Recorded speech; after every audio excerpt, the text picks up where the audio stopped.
오늘 누가복음 16장의 말씀을 가져왔는데요. 여러분께 질문을 좀 드리고 싶어요. 여러분은 부자가 되고 싶으신가요? 아니면 이렇게 표현해도 될런지 모르겠네요. 거지가 되고 싶으신가요?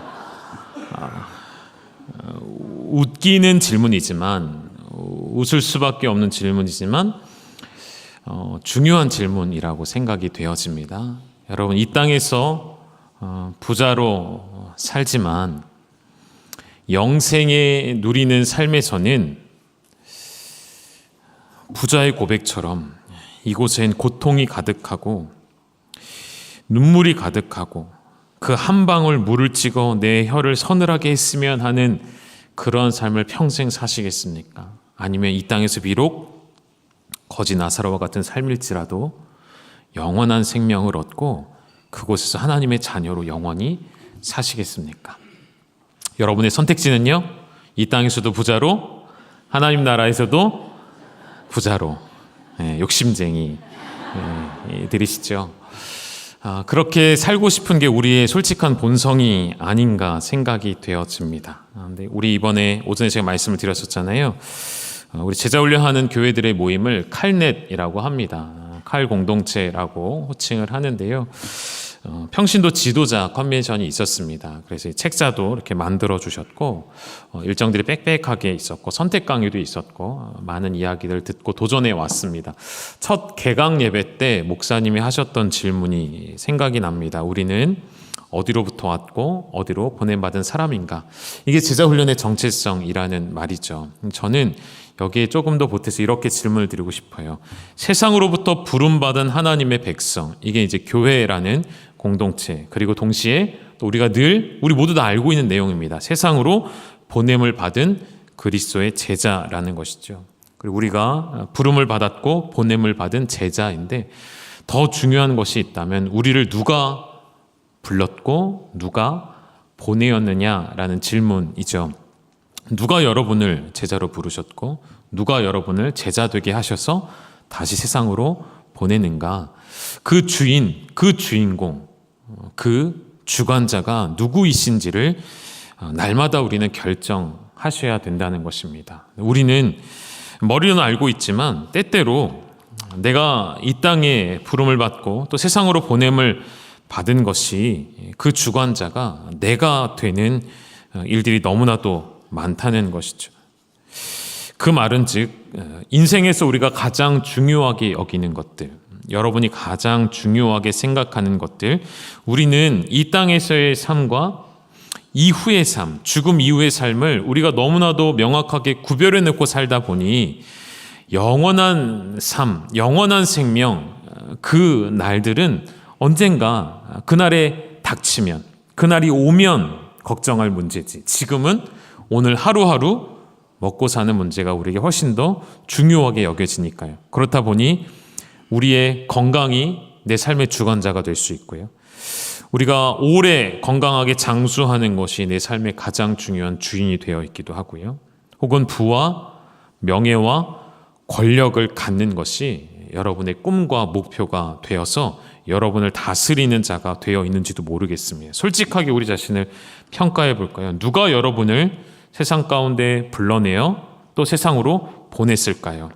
여러분의 추구하는 그 가치, 혹 권력이 여러분의 주인 되어 있지 않으십니까? 명예가 여러분의 주인 되어 있지 않으십니까? 부와 재물이, 여러분 방금 윗줄로 고백하신 것처럼 이 땅에서도 부자로 살고 싶고 하나님 나라에서도 부유한 삶을 살아가고 싶은 것이 우리의 솔직한 욕심인 것처럼요. 오전에도 말씀드린 것처럼, 그러나 조금만 시간이 지나고 나면 이 땅에서 그토록 좋아했고 사랑했던 것들은 다 지나가고, 조금만 더 시간이 흐르면 우린 누구나 다 죽음을 피할 수 없는 시간 앞에 서게 된다는 것이죠. 로마서 3장 23절의 말씀처럼 모든 사람이 죄를 범하였음에 하나님의 영광에 이르지 못하더니, 또 다른 23절, 6장의 23절을 보면요, 죄의 삭은 사망이요 하나님의 은사는 그리스도 예수 주 안에 있는 생명, 영생이니라 라고 말씀하고 있죠. 우리는 누구나 다 죽음을 피해갈 수 없고, 그럼 인생에서 가장 중요한 것은 결국에는 피할 수 없는 시간을 맞닥뜨리게 되어질 때에 그 죽음을 넘어설 수 있게 만들어주는 것은 무엇인가가, 그것이 사실은 우리 인생에 가장 중요한 것이 아니겠습니까? 오늘 본문이 부자와 거지에 관한 말씀이었습니다. 이것은 곧 천국과 지옥에 관한 말씀이라고 볼 수도 있겠습니다. 그래서 우리 인생에 가장 중요한 것이 무엇인지를 깨닫게 해주는 본문이기도 하겠죠. 그리고 이 본문은 불신자들에게 주는 메시지가 아니에요. 하나님 나라를 알지 못하는 자들에게 주는 생소한 이야기가 아니란 말이죠. 이 말씀을 듣는 자들은 이 이야기를 보면요, 이 부자도 아브라함을 아버지라고 고백합니다. 그 말씀에 근거하여서 이것은 하나님의 자녀들에게 주시는 중요한 경고의 메시지이기도 하는 것이죠. 다시 말하면 오늘날에 예수 그리스도를 믿는 모든 신자에게 주시는 말씀입니다. 부자와 나사로의 죽음 이후에 그들의 삶이 확연히 달라지게 되어지죠.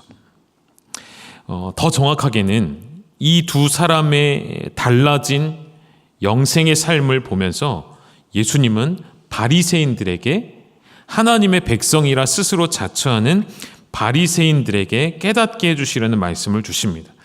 그러니까 예수님을 믿는 것 같은데 무언가 잘못되어 있는, 오늘날의 수많은 그리스도인들과 교회들이 하나님을 아버지라고 고백하고 예수를 주로 고백하는데 뭔가는 뒤틀려 있는, 무언가가 문제가 있는 교회의 모습, 성도의 모습, 제자의 모습을 가진 우리에게 주시는 메시지라는 것이죠.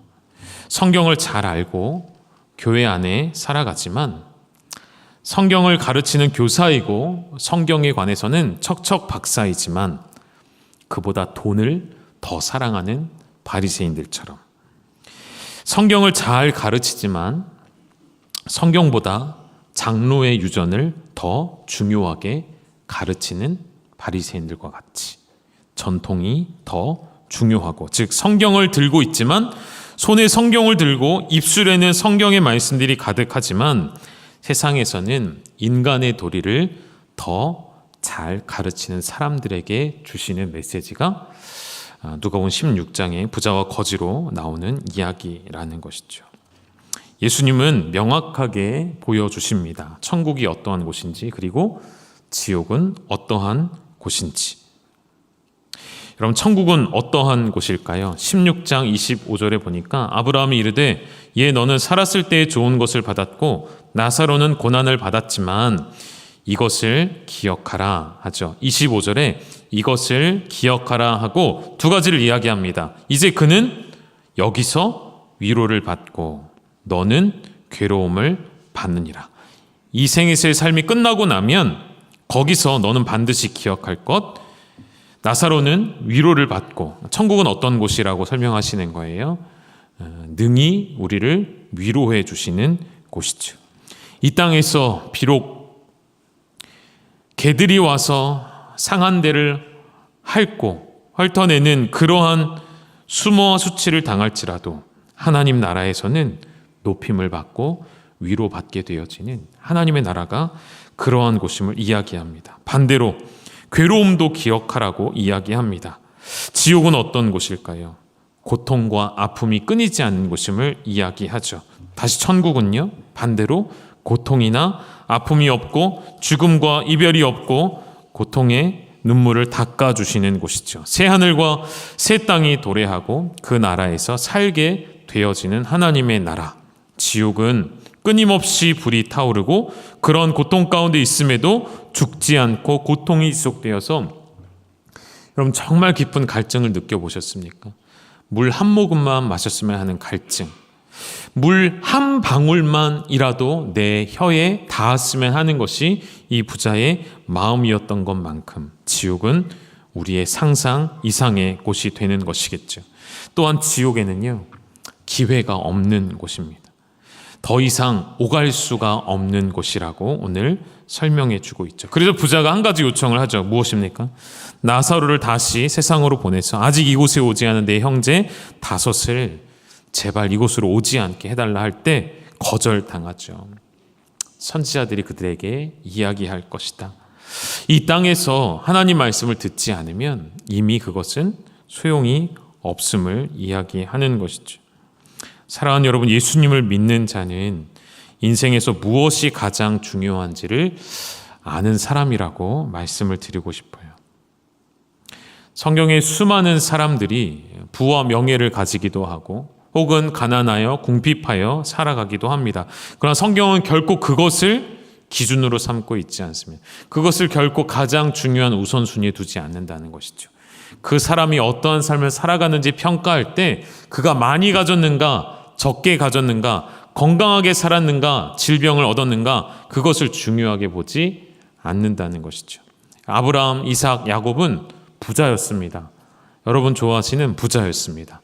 여러분도 그런 거부가 되어지고 싶지 않으십니까? 그런데 천국은 그것과 전혀 상관이 없는 문제이죠. 다시 말하면 주관자가 누구냐의 문제. 아브라함과 이삭, 야곱의 물질에 주목하지 마시고 하나님의 족보를, 하나님의 계보를 이어가는 그 믿음의 선조들에게 있어서 그들이 얼마나 많은 것을 누렸느냐는 결코 성경의 중요한 관심사가 아니라 그들의 인생을 주관하시는 주관자가 누구냐의 문제. 다시 말하면 그들은 누구의 이야기를 들으며 살았는가가 중요한 문제라는 것이죠. 여러분 누구의 이야기를 들으며 살아가시겠습니까? 아브라함, 이삭, 야곱 대대로 이어져가는 믿음의 족장들은 늘 하나님의 말씀이 그들의 삶의 중심이 되어 있던 것을 보게 되어집니다. 누구의 말을 들을 것인가? 누가 나의 인생의 주관자가 되는가? 이 말을 바꾸면 우리는 누구의 제자로 살아갈 것인가? 이러한 문제가 우리 앞에 도착하게 되는 것이죠. 여러분 오늘 그 질문 앞에 답을 얻기 위하여 이번 제자반을 신청하신 줄로 압니다.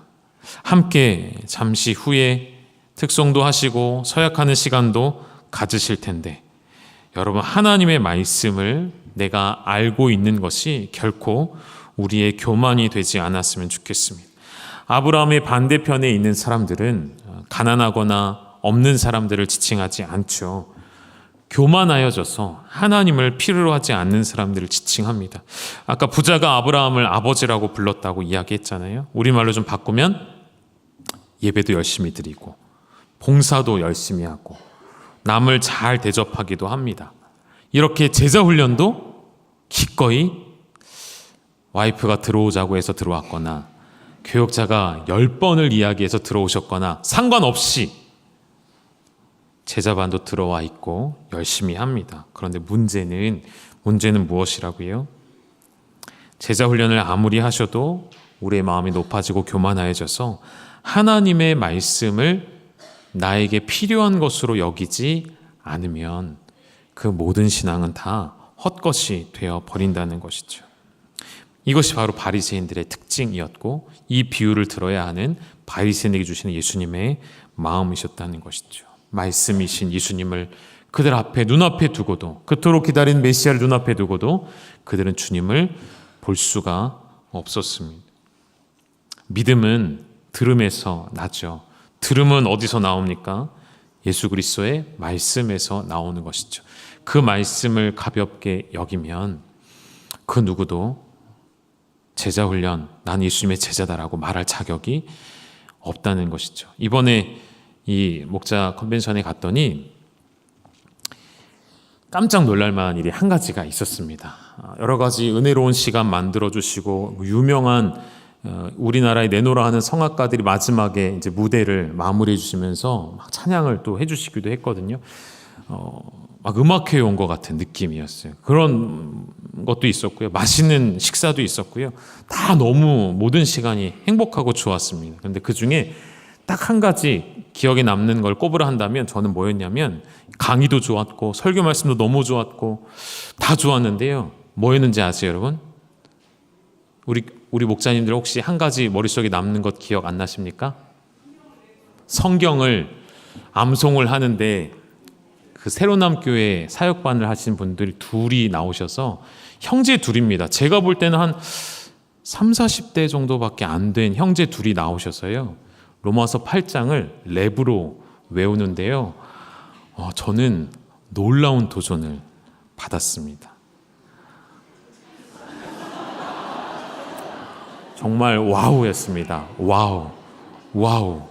물론 제가 유심히 봤더니 두 사람 중에 한 명은 계속 추임새만 넣고 거의 한 명이 다 하시더라고요. 근데 그 모습을 보면서 와, 어떻게 이렇게 할 수 있을까라는 도전을 저만이 아니라 우리 모두가 아마 받으셨을 것입니다. 지난 제자반 수료예배 때가 생각이 납니다. 작년이죠. 말씀 암송을 멋지게 이 앞에서 다 같이 하시는 것을 봤습니다. 그 각오가 되어 있으십니까? 우리 제자반 목사님 몇 구절 외우죠? 제자반이 총? 엄청 많대요. 엄청 많은 구절들을 외운대요. 주제별로 그 말씀들을 다 외우시는 것. 왜 이 말씀을 드릴까요? 하나님의 말씀을 우리가 배우려고 제자가 되는 것이라면 그 무엇보다도 그 말씀을 가장 중요하게 여겨주셨으면 좋겠습니다. 또한 여러분, 제자반이라는 것은 예수님의 제자가 되기 위한 것이지 교역자나 목회자의 제자가 되는 것은 결코 아니죠. 그럼에도 불구하고 하나님은 당신의 말씀을 목회자들을 통해, 교육자들을 통해 여러분에게 전달해 주실 것입니다. 그래서 여러분 앞에 세워지는 각 지도자들의 이야기에, 그 말에 권위를 세워주시고 귀담아 들으셔야 합니다. 한마디 한마디를 결코 하나도 허투루 듣지 마시고, 우리가 학교에서 선생님의 말씀을 귀담아 듣는 것처럼, 제가 예전에 아이들에게 학교에 가면 선생님의 입을 주목해라 이렇게 얘기를 해줬어요. 근데 전혀 감흥이 없더라고요. 오늘 학교 다녀와서 숙제가 뭔지도 헷갈려하는 우리 아이들에게 너무 큰 것을 바랬는지도 모르겠습니다. 근데 여러분 하실 수 있으시잖아요, 그죠? 제가 언젠가 이런 말씀 드린 적이 있나요? 군대에서, 죄송합니다, 군대 얘기해서 자매님들, 군대에서 유격 훈련을 받는데 동작을 하나를 놓친 거예요. 동작을 놓치면 이제 그 동작을 제대로 못 하면 유격 PT 체조할 때 밖으로 끌려 나갑니다. 그래서 거기서 엄청 얼차를 받고 돌아오잖아요. 그럼 거기서부터 악순환이 반복되는 거예요. 그 앞에 거 다 못 배웠잖아요. 그럼 계속 틀리는 거예요. 계속 틀리면 계속 끌려 나가서 얼차를 받게 되더라고요. 그래서 제가 생각했어요. 한시도 긴장의 끈을 놓치면 안 되겠구나. 여러분, 교역자들의 입술에서 나오는 가르침을 예수님의 가르침처럼 여기셔서 한마디 한마디를 무겁게 받으시고 귀담아 들으시면 여러분의 영혼에 반드시 유익이 되실 것입니다. 이 말씀을 배움으로 여러분의 삶이 변화되어지는 것을 경험하시고 싶으시다면 거기서부터 시작이라고 저는 생각해요. 이제 오늘 이렇게 개강 예배를 드리고 나면 오리엔테이션도 있고 또 많은 과제물들과 숙제들과 예습과 이런 많은 과제들이 주어질 것입니다. 결코 하나도 가볍게 여기지 마시고 여러분이 마음을 쏟는 만큼 그 유익을 얻어 가실 것입니다. 그래서 이제 오늘 시작이지만 하반기, 가을이 오면 수료식이 오겠죠. 그때가 언제 올런지 아직 까마득하지만 우리 그때 살아서 다시 만나요. 그때 모두 다 한 사람도 낙오하는 사람 없이 모두 다 그날 수료예배 드리는 날 이 자리에 그대로 앉으셔서 하나님 앞에 감사와 영광으로 수료하게 되어지는 그 복된 날이 올 수 있기를 간절히 소망합니다. 잠깐 기도하시겠습니다. 하나님 아버지, 우리 27기 50명의 제자반 훈련생들이 이 자리에 모였습니다. 하나님의 부르심에는 후회가 없음을 고백하며 이 자리에 서기를 원하오니 한 사람 한 사람 하나님의 말씀으로 양육하여 주시고 하나님의 말씀이 내 삶의 주인 되어 주시어서 그 말씀을 따라 살아가기를 결단하며 예수님의 제자가 되어지기를, 나를 보내신 분이 누구이신지, 나를 부르신 분이 누구이신지 내 삶에 명확히 세우고 그 주인을 따라 살아내는 멋지고 하나님 앞에 아름다운 인생 살아내는 우리 모든 제자반 훈련생들 되게 하여 주시옵소서. 인솔함이 이끌어가는 우리 모든 목회자들, 우리 모든 교역자들에게 성령의 지혜와 성령의 충만함 허락하여 주시어서 하나님의 말씀을 예수님의 제자가 되기를 원하는 영혼들의 마음속에 깊이 각인시키며 새기며 가르치기에 부족함이 없는 귀한 교역자들, 귀한 하나님의 사람들 다 되게 하여 주시옵소서. 예수님의 이름으로 기도드립니다. 아멘.